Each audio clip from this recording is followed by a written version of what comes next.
su propuesta de modificación constitucional. No hay sorpresa porque ya se habían identificado previamente los puntos que serían objeto de reformas. Lo que sí podemos discutir son algunos conceptos, porque hay que decir que aunque no estamos en un momento político que esté demandando con urgencia una reforma constitucional, o no estamos frente a una crisis que pueda tener salida frente a una reforma constitucional, hay que decir que varios de los aspectos que están citados en esas reformas son aspectos que el país tiene que atender, que tiene que modificar. No hay dudas que un Congreso de 190 diputados no podemos permitir que llegue a 230. Es decir, ese es un asunto puntual que tiene que ser objeto de modificación. Eso tiene que ser objeto de modificación. Y bueno, hay otros aspectos como el de la unificación de las elecciones, que en un momento determinado todos los partidos han simpatizado. Y es más, ya en otras ocasiones han tenido acuerdos previos sobre el tema de la unificación de las elecciones. Esos son dos aspectos puntuales para una modificación constitucional. Son aspectos puntuales.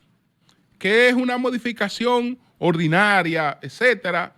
Son aspectos puntuales. Pero bueno, en el camino, al identificar cuáles son sus objetivos, el otro objetivo es el de la independencia del Ministerio Público, etcétera, que yo no sé realmente, yo no sé cuál es el aporte de eso, y no lo sé en términos a las evidencias empíricas, porque yo quiero que me busquen un país donde se haya impuesto el gobierno de los fiscales que no esté manga por hombro, que no esté en peores condiciones que la que estaba hace varias decenas de años. Entonces, también hay que preguntarse en qué beneficia al país y cuáles son los resultados de algunas acciones. Pero bueno, no, el planteamiento como tal no es que es objetable. No es que es objetable. Vamos a acogerlo como hemos acogido los otros dos puntos. Ok, vamos a tener un fiscal, ahora un procurador, que no lo escoge el presidente, pero lo plantea el presidente, y lo escoge el Consejo Nacional de la Magistratura. Y tiene una independencia por 4 años, que ya después que el presidente y el Consejo lo propuso, el propio presidente no lo puede quitar. No lo puede quitar, perfecto. Vamos a suponer que eso nos fortalezca, que está por verse, porque si lo veo en comparación con las realidades de Perú, yo no veo a Perú mejor que en el pasado. Yo no veo a Bolivia mejor que en el pasado. Pero bueno, lo otro tiene que ver con la elección presidencial. Que la modificación que está proponiendo el presidente, salvo que él mismo no quiera convencer a la sociedad, cosa que es innecesaria, de que él no tiene aspiraciones de volver en el futuro, que es para lo único que serviría el candado que se pondría para eso.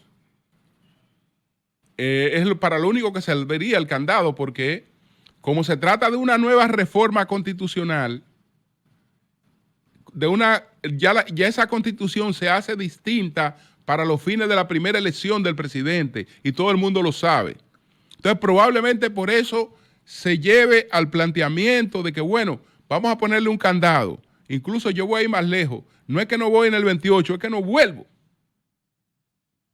Y además está el planteamiento, entonces, que es un oxímoron total, de que lo provisional lo vamos a declarar permanente.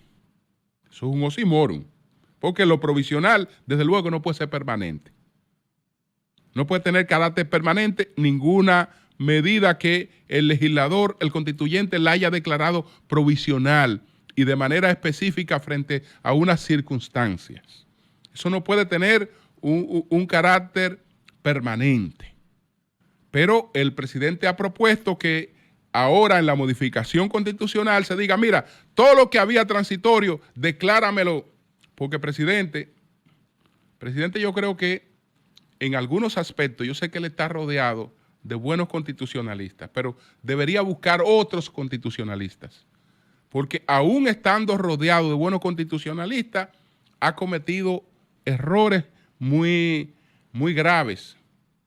Porque si ellos fue que le asesoraron para la ley 124, para el adefesio, que crea la Dirección General del DNI, entonces evidentemente que tiene que revisar ciertas asesorías, o para crear una comisión de abogados que se arrogue el derecho de civilizar crímenes, es decir, de asuntos criminales, dejarlos convertidos en asuntos civiles sin que eso haya tenido judicialización.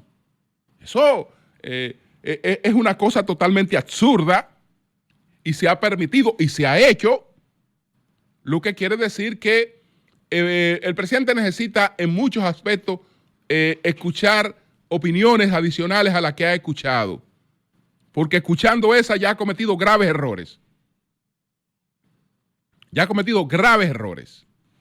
Entonces, bueno, por suerte, en la narrativa de ayer él no insistió en, o por lo menos lo que está presentado, porque sí él aludió a la palabra, no se insistió en hablar de, por lo menos la propuesta de asuntos pétreos. Eso no deberíamos plantearlo.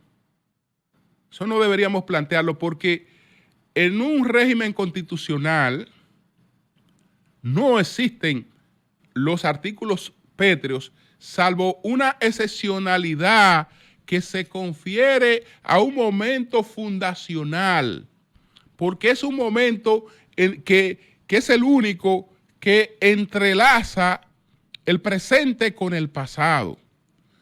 Cuando estamos en un momento originario, en un momento fundacional, nos sentimos convocados a preservar ese momento per secula seculorum.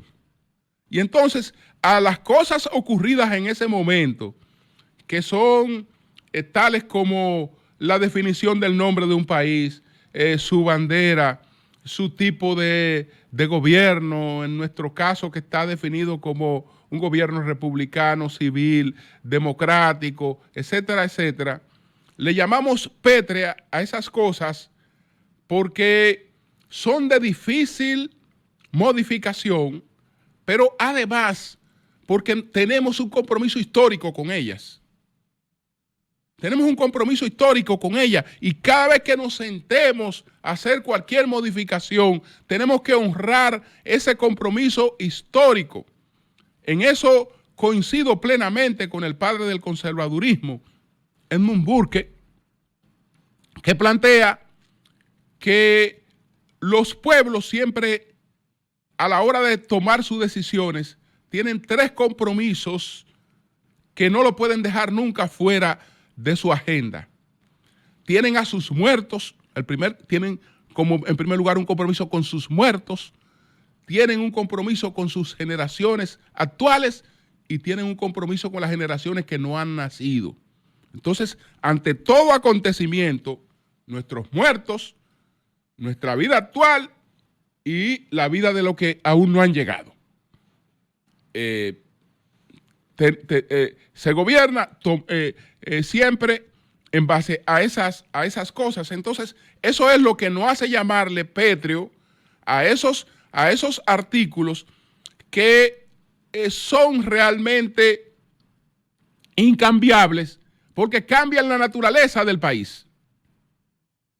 Cambian la naturaleza del país. producirían tantos cambios que nos dejan en una situación anómica. Y realmente ni la vida ni el país lo es sin una atadura con el pasado.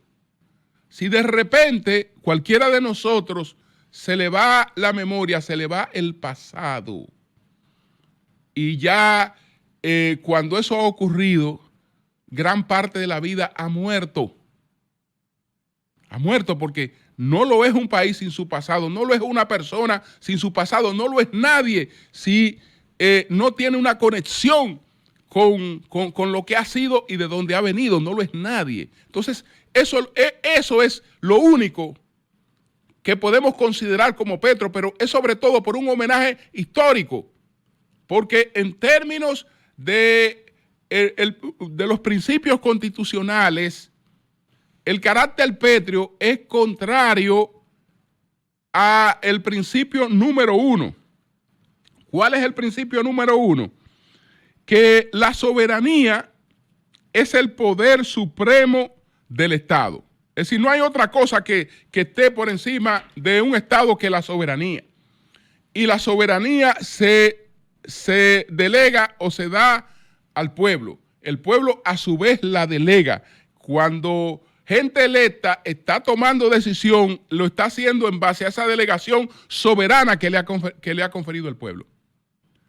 Y no hay nada frente a esa soberanía que pudiera escapar al ejercicio soberano en cualquier momento. Miren, señores, es hasta una locura plantear que ahora se puede reunir una asamblea y establecer cosas que una próxima asamblea no pueda modificar.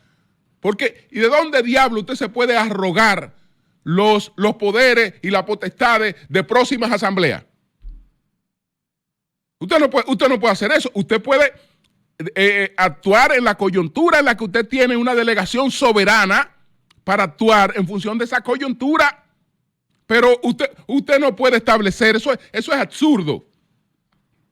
Usted no puede establecer nada porque está vulnerando un principio democrático elemental. Nada que supuestamente no sea modificable por una asamblea igual que la que pueda reunirse próximamente. Eso no hay posibilidad. Y el que le haya dicho al presidente que eso es posible, si le pagó una consulta para decir eso, devuélvale los cuartos, que eso no es posible. Cambio y fuera.